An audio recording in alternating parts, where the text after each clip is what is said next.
Hello, everyone. My name is Eric Greenstein. I'm here with SoFlo Real Estate Investors. Today, we'll be talking about easy solutions for rental properties. Today, I've had the amazing pleasure to have Ayana today from actually South Florida. Yeah, that's right, South Florida. Our first real estate investor, from this area. Super excited to have her on today. She'll be sharing great information. We're all learning together, and hopefully whoever's listening or will view this later will learn great wealth of information as well. So no further ado, Ayana, how you doing today? Doing great. Thank you so much for having me. Of course. Thank you for again accepting and being a part of our SoFlo REI family. So I want to just, if you can, before we get into the questions, I just want you to kind of go over your background and how you got to where you are today. Sure. Okay, so just my background, I'm originally from Boston, Massachusetts. I moved down to South Florida when I was about 13 years old. I went to college here. I got my MBA in business management, and I worked a few different career paths and then ended up in the marketing and advertising world for like the past 8 years or so.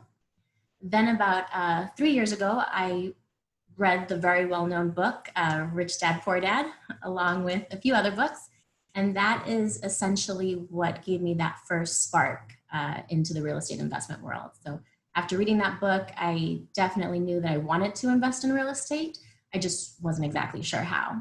So because I like learning in general, I decided to go and get my real estate license. And it's not something that you necessarily need to invest in real estate, but I just figured it couldn't hurt.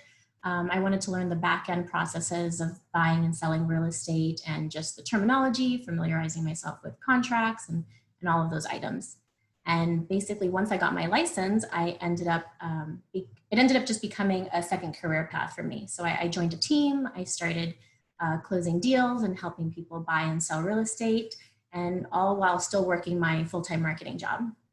And it's definitely been a lot of work managing both career paths, but it's been a lot of fun. And more importantly, I've been able to learn a ton, which I'm really grateful for.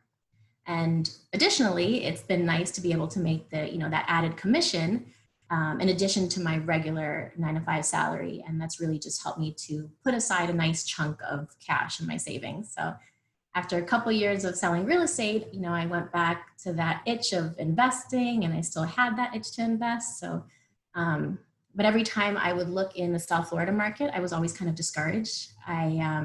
Whenever I compared the prices to homes here in comparison to like the Midwest, for instance, where your money can go just so much further in other states, you can get properties for under 50 or 80K. And whereas here in South Florida, it just doesn't get you anything. So I just never really felt like I was ready. So there was a point when I was looking to invest out of state, which is still something that I would actually like to do eventually, but at the time it was just very daunting to me. And then I came across the BRRRR strategy. So for those of you who are not familiar with BRRRR, it's an investment strategy. I describe it kind of as flipping and buy and hold together. The acronym itself stands for buy, rehab, rent, refinance, and repeat. And essentially the way it works is you purchase a property for under market value. Typically it's a distressed property that needs work. You renovate that property in order to increase the value. And then once it's renovated, you place a tenant in the property. That way you're able to collect the rental income and have that tenant pay down the mortgage. And then you refinance the property. And the goal is to pull most of your money back out of the deal. Typically it's around 75 to 80% of the ARV, which is after repair value. Right now it's a little bit different because of COVID. And then finally, the last R in the acronym is you repeat the process all over again, basically by taking that same initial investment and purchasing a whole new property. And so when I discovered the BRRRR strategy, that was a game changer for me. And I was like, yes, like this is how I would like to invest. And the only problem there was that I was so scared. I was scared like crazy. I had never done any sort of rehab work before. It seemed like such an insurmountable, project to take on. So I started doing a ton of reading on the strategy and binge watching YouTube videos about it. I basically just immersed myself in as much information as possible about the subject. And, and that's always good to learn a lot, but I just wasn't taking action. And that was definitely a big struggle for me. So it basically turned into paralysis by analysis. I knew that it was something that I really wanted to do. I was just scared to get started. Sorry. So what ended up happening was that I reached out to a friend and mentor of mine. He's an agent as well, and he has an entire flipping business. So he had a lot of experience in that world. And I thought, this could be a perfect fit because out of each of the steps of the BRRRR strategy, the renovation part was the one that I was most nervous about. So last year I ended up approaching him about the subject. I had even asked him to read some of the same books that I had been reading just so we could be on the same page. He did, and we would talk about the strategy and the approach in general, and then we ended up deciding to partner. And so long story short, together we've been able to start this business. We now have a portfolio of a total of 9 properties, 17 doors in total, because 3 of them are triplexes. And then the rest are single family. And then a few of them are still in the process of in the rehab stage, but we've been able to successfully place tenants in the ones that we've finished renovating. So that's the gist of my journey in a nutshell. That's amazing. Absolutely love that. Love everything about it.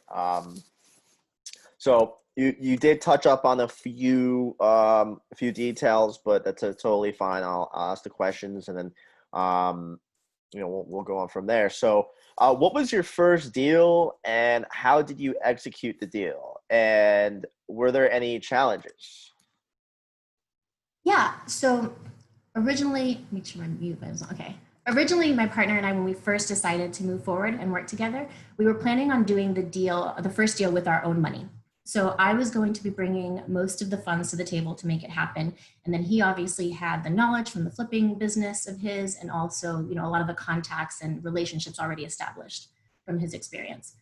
And then what ended up happening is we started just spreading the word about what we were doing and to other people. And then another guy came into the picture and he showed a lot of interest in our plan.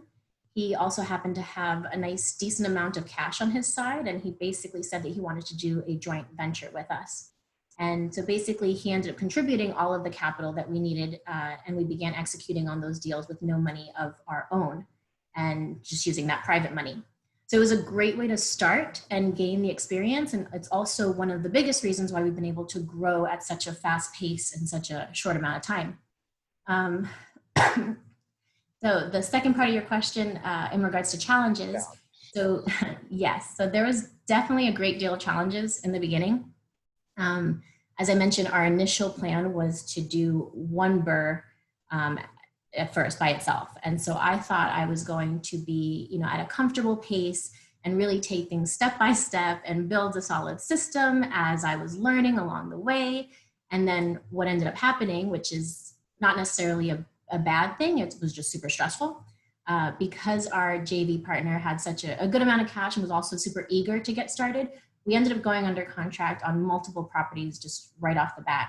And instead of crawling and then walking and running, I feel like we literally just started sprinting with the whole process. So all of a sudden it went from just one closing to 4 closings. I remember our first 4 properties, they were basically within a couple of weeks or a few weeks from each other. And then from there, we basically had, 4 massive rehabs to manage. So pretty much simultaneously. And mind you, I had never done a rehab before. So it was a lot for me. And anybody that knows me knows that I like organization, I like systems, and especially if it's something new, I like having, some sort of roadmap to follow. And this experience initially was just like the complete opposite of that. So I definitely had to dive right into the process, started reaching out for resources, started getting various quotes from different contractors, comparing bids, timelines, costs, all that stuff. And everything was just moving very, very quickly, at least for me. And I was overwhelmed. But I had to just keep in mind and keep reminding myself that this was what I had asked for. A year prior, I was dying to start my investment journey and I just wasn't sure how I was going to go about it. And then now, here I was. So luckily I wasn't alone. I had a good team around me. And, even though it was a lot to handle, basically immersing myself so quickly, it was just one of the biggest learning experiences that I could have had. Great. It's wonderful. Yeah, I would imagine going into a few contracts rather than that span of week. Yeah, would have threw me off as well. That's a lot. That's a lot. But in life, things are thrown at you. You have to get it done, right?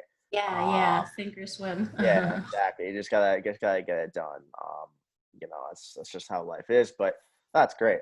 I loved how you basically learned, obviously, basically learned and also just kept progressing within that time frame. I think that's our challenges, all Still challenges. progressing. Still progressing. We're all learning, right? Doesn't matter what you're doing these days. Great. So I'm gonna move on to the second question. What are some of the positives and negatives on rental properties? And if any negatives, how did you resolve these issues or concerns? So positives in regards to having a rental portfolio, I mean, you're able to build equity and that passive income over time. So in the grand scheme of things, once you have your tenant in place, they're essentially paying down the mortgage for you. And then eventually anything extra is just cash flow and passive income. So you're no longer trading time for money, which is what, the end goal is for us. And then the potential to produce high returns with real estate in regards to, in comparison to other investment strategies just is a lot stronger. So you can do stock market and mutual funds, but that stuff tends to be volatile and unpredictable. And so many millionaires become wealthy through real estate because of the good return on investment. So it's a low risk when it's done correctly, and obviously the more you do it, then the better you get at it.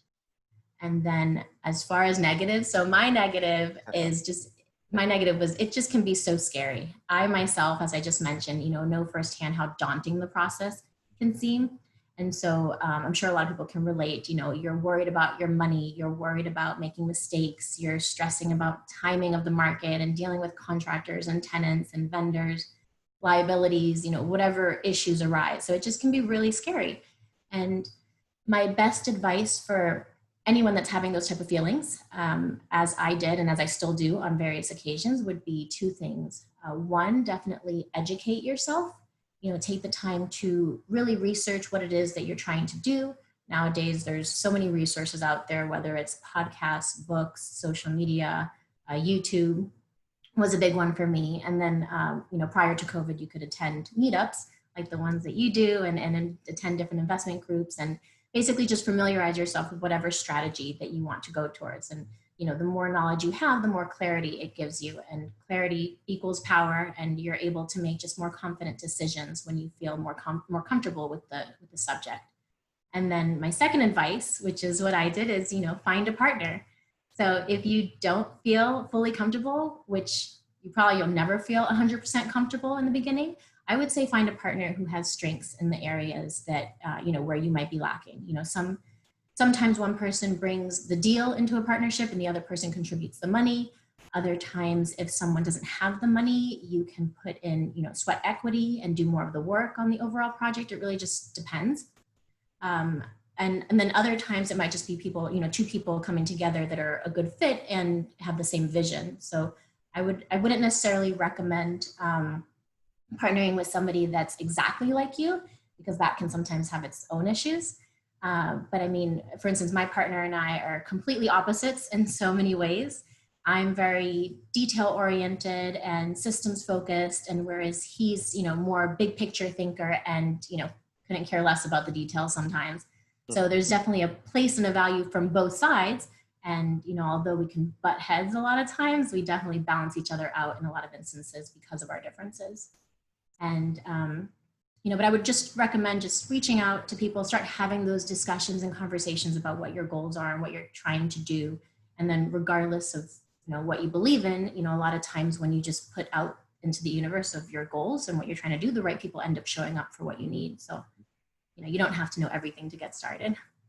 Absolutely. I was actually listening to Grant Cardone last night, and he was just talking on his Instagram live, and it wasn't like anything set up. It was just him talking, and he basically said he's like you can't do it by yourself. He's like that's going to be the hardest and fat and like slowest way to do anything. You need to partner It, with someone who you get and you both are on the same page, same goals, but obviously could bounce ideas off each other and one person can be the sales, one person can be the renovator, etc. So that's basically what he said. He's like you can't get anywhere without surrounding yourself also with people who you want to surround yourself with as well.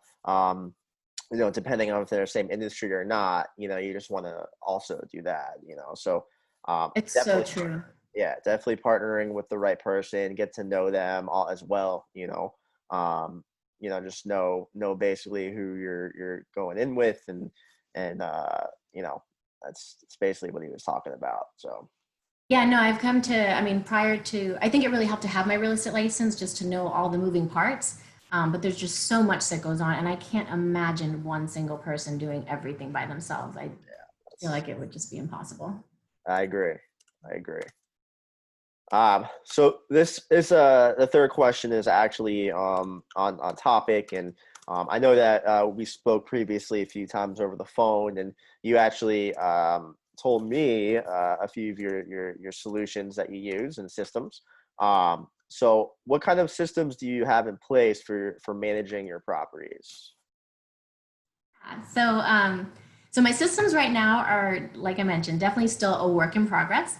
Hmm. I have a few different things that I use on a regular basis, but I'm constantly listening for new ideas, and I love interacting with other investors to learn how they run their business on the back end, just to see if there's anything that I could possibly take from it and tweak within our systems. But right now, what I've been using the most, definitely Google Sheets and Google Drive. So we have our spreadsheets all on Google Sheets so that we all have access to them.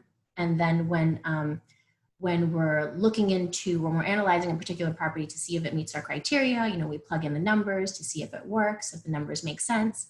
And then they're all there for each of us to have access to. Google Drive, I'm constantly saving, all the photos, before photos of properties, and during the rehab, the different stages, the after photos, any closing documents, contracts, tenant agreements, contractor bids, anything like that. And then I also have my checklists that I've been developing. So pretty much every step in the process, I've been trying to document as much as possible, and so that I have them to refer back to. And then in regards to when screening tenants, one thing that I've been using, rentprep.com, I use for background and credit checks. It makes it real simple. It's secure, and it's basically just sending the link to the tenant so that they can pay for the background and credit checks on their end. And then I get a notification when it's ready and I can see all the information. And then cozy.com is another one that I recently learned of not too long ago. And the way I learned of a lot of these was just basically asking around. So when I was having an issue with finding the best approach or something, I would go on a Facebook group or reach out to an Instagram investor or something like that. And, like, what do you do for this? Or any recommendations for that? And, Cozy was one that really got recommended a lot. So I looked into it. It's free. I use it for collecting rent payments from tenants. And it's pretty seamless because you set your tenants up, you send them a link, they set up their accounts, they can pay via credit card or through their bank account. It will also automatically put a late fee on, depending on how many days of a grace period you want to give. So it eliminates me from being the bad guy. It just automatically does it, and then the rent gets deposited into our business accounts. I really like that one. And then also more recently for accounting and finances, I've been using stessa.com.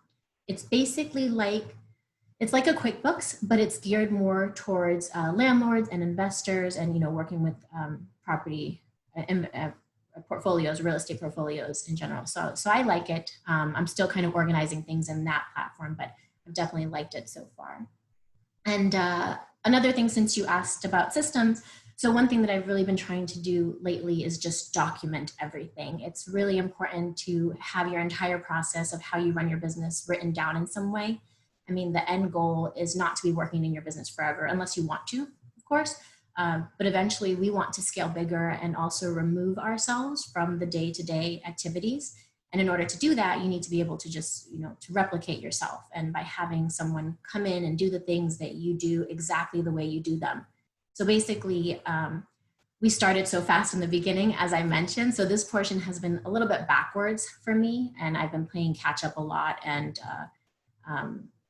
everything was just so new. So with each transaction, I've been building those checklists and taking notes of each stage and tweaking the lists along the way. And eventually I would like to be able to have somebody come in and follow my systems that I've documented and be able to go through each item exactly, and then know what to do without me having to oversee every single step, and just simply by following the systems that I've been documented. So like I said, it's a work in progress, but it's something that I've recently realized how, vital it is to grow a business. Yeah, no, SOPs, standard operating procedures. I'm huge on that. My background is warehouse management, so that's literally everything that we were doing was all of our SOPs were online. We give them to our supervisors, give them to our associates, hey, if you can't reach us, or you're lost, or you're brand new and new hire orientation, everything is literally like there for you, make a nice checklist, step by step, one through however many. Exactly. Yeah. It's literally like the best way to do business. And right now, as well, like I made all the SOPs for the restoration business, and we just hired two new technicians in like 2 weeks, and I literally was like, here you go, this is the list that you need. It's awesome. They're like, oh, great. Like, it's right here. I'm like, yep, it's right here. Follow it step by step. Yeah. Yeah, and yeah. And I loved how you mentioned, you don't want to be doing the same thing over and over again, or that specific job. So you want to kind of hand it off. And like I said, that's the best way to do it. Or if God forbid there's an emergency. I mean, if Yeah. I'm in the hospital, knock on wood, or something like that, or I have to step out of the business for a bit, it'd be nice to just have it where somebody can just come in and take over and, not be so confused. Yeah, absolutely. I love that. Everything you said was on point there. Definitely. And yeah, you gotta run it. It's a business, right? Yeah. I'm learning that in real estate, that yeah, it's a business. No feelings, right? If you look at a property and you love it, love it, love it, yeah, no. It's either are you making money from it, or if you love it and you could afford to buy a place that you really love, go for it, right? But if it's not bringing in the cash flow that you need or you want, then what's the purpose, right? So Yeah. No, some of the ugliest properties are like the real gems. yeah, well, I hear you. I hear you. That's awesome. Any other? So we left off on accounting. Are there any other systems or? Those are the ones that I've been using the most, that I like the most. I mean, like I said, I'm constantly on the search for anything new. I love seeing how other people run their business, so I'm always open to trying out new things. Perfect. Okay. Um, well, we have some time, so we're gonna move into the bonus question. All right. I still haven't named what the bonus question is gonna be in the future. So if you guys want to help me on naming what a bonus question is, then that'd be great. But what would be your perfect rental property? Perfect rental property. So right now, as far as like our criteria, I mean, right now in the South Florida market, our ideal property is usually a single family home for under $200,000. That's typically our sweet spot. We will sometimes go over, but usually we stay under 200,000. At that price point is we can still get the rent that we want and the numbers to make sense. We still have to run our comps and do the research in every scenario, of course, but for the most part, if we go to a higher market, like the 300,000s, most properties at that price range are, after a full renovation, aren't going to be much, they're just going to be much more difficult to get the rental amount to cover the debt. Additionally, we look for properties that when we take them over, they don't have any liens. We usually don't like to deal with any of that. Usually 2 to 3 bedrooms in a decent neighborhood. I don't know if there's so much a thing as a perfect rental property, because in the end, if it's cash flowing the way it's supposed to, then that's what makes it perfect. No, absolutely. What about HOAs? Like or dislike? Yeah, I would say dislike. None of our properties have HOAs. We kind of stay away from them. Okay. Perfect. All right. Well, Yeah, smooth rehab process is always nice. The yeah. contractors doing what they say they're going to do and being on time and no issues. I know that we talked previously about contractors. Do you you want to go into that a little bit, or do you not want to go into that? Yeah, I mean, we can. There's, Okay. always on the search for new contractors. I mean, the way we found our contractors is basically by asking for referrals. We always like to, get somebody that's recommended to us, and then also seeing their previous work. So when I first started looking around for different resources and contacts, I did reach out to people that I knew, and even reached out to my Facebook friends and all that, and asked for people in the business. And then I literally had like 15 different contacts, and I called each one of them, kind of had like an interview process. Some of them seemed like they would be a good fit, which we ended up having, getting bids from them. Others were way out of our budget, and worked on maybe just luxury properties or didn't do full rehab. So it's definitely tricky to find one. Sure. And then the ones that we did find, they were great in some instances, and then they were lacking in other areas. So Mm-hmm. um, it They hit or it was miss. definitely an interesting process. We had some struggles there. People disappearing, not being responsive, but it's been a learning experience, such as just like everything else. For sure. Yeah, absolutely. Perfect. Well, what we're gonna do is we're gonna move on to the Q&A sesh. We already have a question, and this is obviously whoever's in the chat could literally ask Ayana a question. I know that Deontay already asked one, but you feel free to go ahead and ask if you would like to. Yeah. So this question here in the chat box. Yeah, yeah. Okay, so have I ever closed a deal with a wholesaler? So yes, actually all of our deals have been through wholesalers. As I mentioned, my partner had a lot of experience in the flipping industry, so he has a lot of wholesalers that he speaks to on a regular basis, and that usually brings him deals. And so with that, in order, for our protection, we have an attorney that looks over all of our documents, just to kind of cover our bases and make sure it's just that second set of eyes from a professional, and making sure that we're protected. And, we love a good deal. So Deontay or whoever else, if you have a deal, definitely bring it over to us and we'll analyze it. And if it works for us, then we would love to do a deal. Nice, nice. And if you guys don't mind, can I ask another question to that? You As can far as you can ask all the questions you want. Okay, perfect. As far as analyzing the deals, you did mention analyzing the deals. Did you guys analyze the deals compared to what the wholesaler had already analyzed, as far as the ARV that they came up with, and also the comps that they ran against the property? So Yes. Okay. I would say for myself as a wholesaler, that is one of the things that I do struggle with as far as the numbers and everything. So is there any tips or tricks or anything that you can mention, that's something that you look for as far as when you analyze the deals based off of when you get your deals from the wholesalers? Yeah, so it might be a little bit easier on our end, just because my partner and I are both licensed real estate agents. So we do have access to the multiple listing services and all that data. So when it comes to any deal that we get, we plug it into our spreadsheets, make sure that it meets our criteria, and then we run the comps on our end as well. We do get comps and all that information from the wholesaler, but we like to double check it and make sure that it's accurate. So we'll go back typically around 6 months, since that's what an appraiser would look at. We look at comparable properties that are similar to what the property is going to look like after it's renovated. And then we'll compare. Sometimes they're similar to what the wholesaler gave us, and sometimes they're not, in which case we'll, have a discussion on that. But yeah, as far as what you could do for deals, basically in regards to the most popular real estate platforms out there, like realtor.com, Zillow, and all that, I'd say realtor.com is definitely the most accurate to what's in the MLS, because it's a direct syndication. So use that as a comparison if you don't have access to the MLS.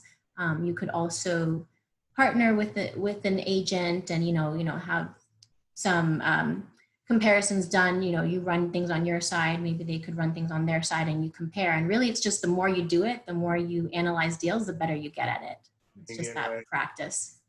And I know for you, Deontay, you're in a completely new market, so it's probably different than Texas. So there's that learning curve Yeah, as it's a lot well. different. So it's kind of it's quite intimidating, but I just try to practice at it every day.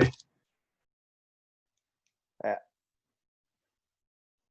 Drive around, Deontay. Drive around. Definitely, most definitely. I'm gonna get out there. I'm gonna most definitely get out there. Blue tarps. Look for blue tarps, right? Look Right. for distressed, obviously, overgrown grass, overgrown boards on the windows, anything like that. Notices on the doors. Yeah, Okay. Okay. anything like that. Most definitely. I appreciate that, guys. Mhm. Anyone else have any questions? John, you have any questions, sir? Nope, I'm all good. It's been pretty lively and a good discussion. I appreciate you all sharing. Beautiful. Thank you.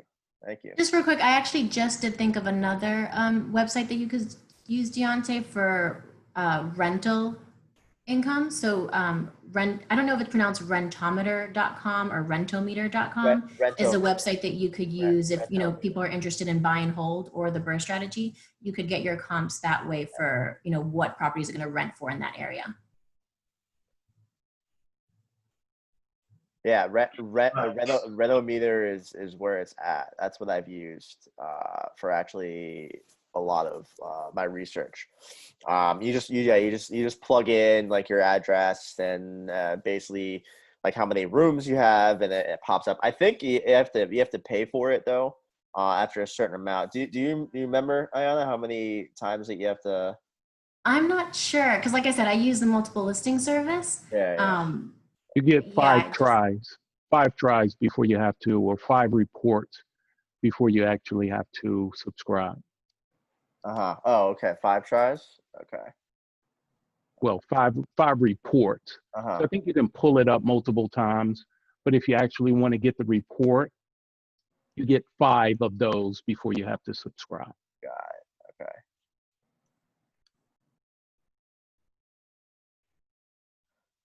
did see somebody sent a link with some pictures.